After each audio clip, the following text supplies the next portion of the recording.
I was really hoping he wouldn't show up. Quarter, the MVP chants that started to echo, they weren't for you, they were for Kevon Looney. What was that experience like for you?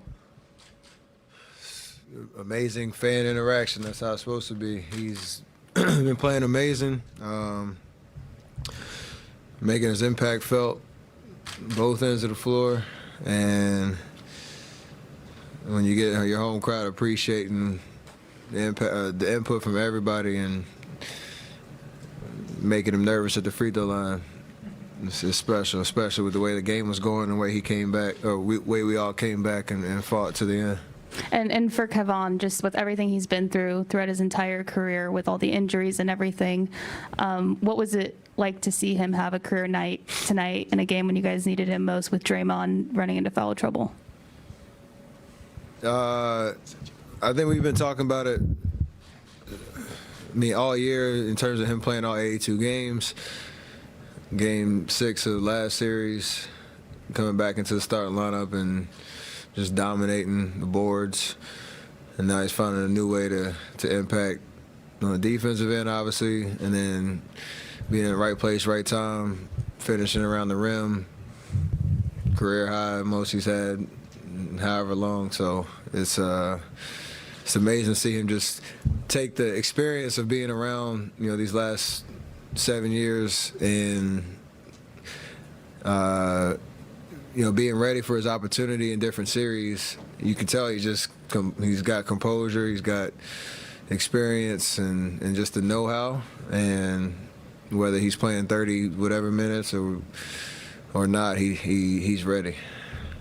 Steph, when we asked Steve Kerr about Kevon, he said he's every guy's favorite guy. Well, why do you think that is?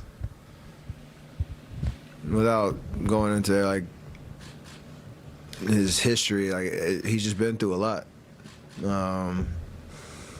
And from his rookie year, where he's playing some minutes in the finals, to now, he's just adapted to the things that's been thrown at him. You could tell how this year, him being available was the biggest thing he wanted to accomplish, and you can see we see the work that he's put in to making that a reality. And now in the playoffs, just taking that next step. He brings a lot of joy to what we do in the locker room. He's kind of I call him like the muse in the locker room. He kind of just has a great demeanor about him, and he's the bridge to the vets and the young guys. It's pretty awesome to see him adapt to that role. Steph, 2 questions for you. You've been playing, really well in the fourth quarters. Did that make the wait longer this time? You got in about 6 minutes. That was almost a full 6 minutes, maybe for the first time in this playoffs. That's the flow of the game, and it's amazing to see. We all know this is a team game. This is the ability of everybody to step up, and the way the game went. In the second quarter, try to hit a couple shots to keep us in it, give us some life. It's 14 points, then we battled back to be down 2 at the end of the third. Our defense was amazing.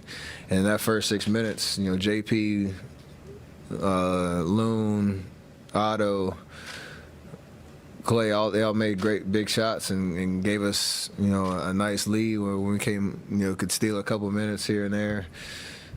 Got back in, and we were able to finish the job. So the confidence that we have in everybody who's out there to step up and make plays, you feel that flow, and you don't want to kind of interrupt it, even though those are important minutes. And JP, Loon, Otto especially, they did their job and helped seal that win for us. What's been your obsession with bedtime in these playoffs? I have no idea. I keep telling you I don't choreograph none of that stuff. It's just kind of just having fun. And I think you talked about having kids. You know how bedtime routines are important, and it's the final signal for a job well done that day. So pretty special. Oh, Steph, to see. Steve said at halftime he talked about poise and just letting the game come to you guys after it had been a little scattered. in the first half. And to see that third quarter, that's you guys shine in third quarters, and then for Otto to hit that three to take the lead there, what did that feel like, that moment, like momentum shift? I think you got to start with how the game kind of began. Like, we knew they were going to come out aggressive and making shots. They didn't think it was going to be that hot. No matter what we did, it seemed like they always found the right guy. The right guy had no hesitation to shoot it, and they were making them from all over the floor. I think 15 threes in the first half. It felt like a lot, but also you look up at the scoreboard, we got it down to, I think, 2 at one point, and then it ballooned back up, and then we got it down to 14. And 14's for us is more than manageable if we come out and influence the game starting on the defensive end. And you give a team like that 13 points, or limit them to 13 points.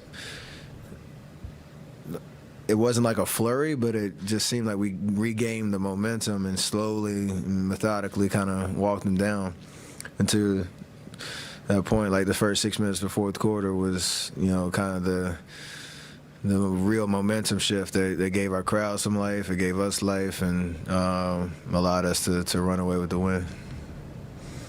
Steph, when you guys are going on a run and you know that it's coming, you guys have been through it so many times, can you sense the inexperience from their side?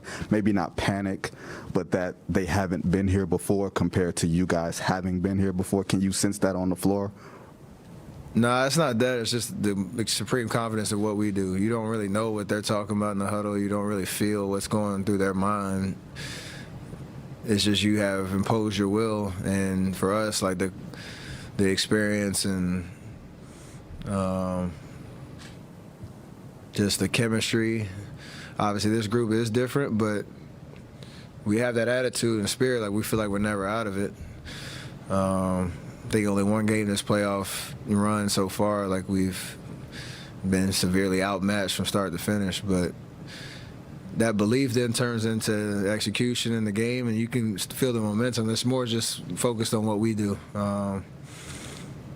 And when you have those opportunities to, stick the dagger or come up with 3 stops in a row, like, those are the times where you feel that good energy going our way. And secondly, do you think they heard you when you said night-night on that last 3?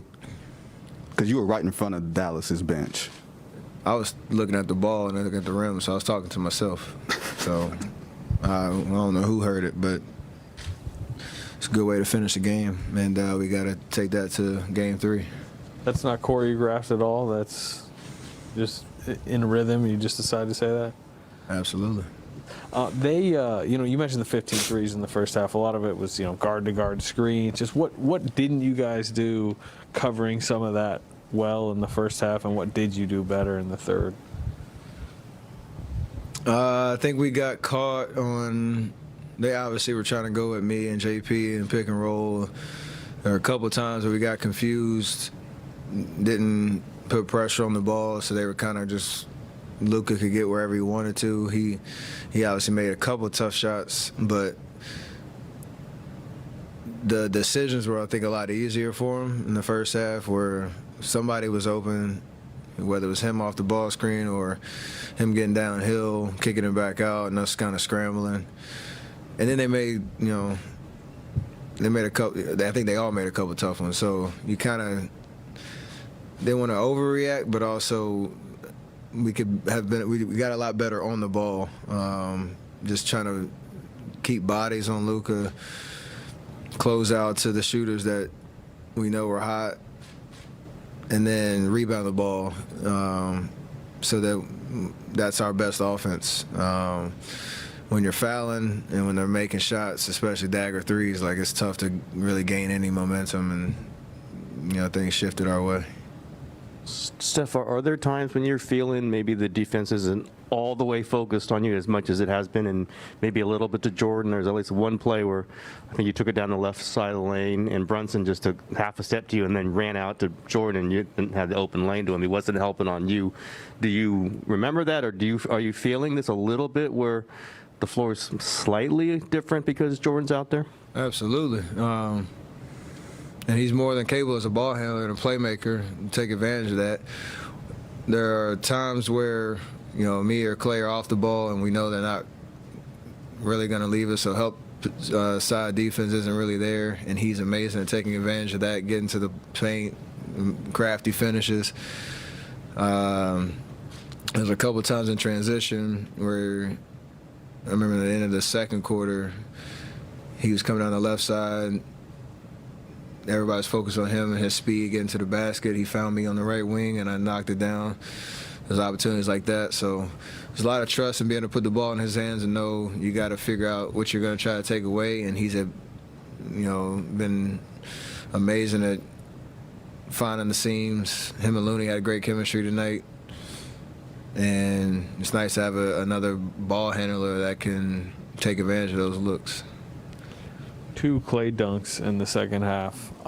They're really, kind of taking away his 3 in this series. How important is it for him to do what he did, kind of pressure the rim? I think that's 2 games in a row where he's figured out over the course of his minutes the different looks that literally not taking a body off of him no matter where he's at. Playing the pin downs pretty well. So he's gotten a couple backdoor cuts in game 1. He got some pump fake drives where there's no help getting all the way to the basket. Kind of the Tim's question, like there's space out there. We just have to really take our time and take what they're giving us. And over the course of 48, you'll find some clean looks. So when we get in trouble is when we try to we don't react. We just have our mind made up, and no matter what they do, we might take some tough shots or some quick shots. Plays right into their hands. Steph, we're used to seeing you and Clay and Draymond on a stage like this, pressure like this, comebacks like this, but it's new for Wiggins and Porter and Jordan, a lot of the guys you're out there with. What are you learning about those guys in moments like this, in games like this? And do you think you can kind of sense the bravado you guys who have been there before bring to the table, that kind of seeps into everybody and raises them a little? I mean, yes to all that. It's something that's been slowly building over the course of the regular season. It didn't always show on the court, but the roles and how we play on both ends of the floor, everybody's, I think, very comfortable in what they're asked to do.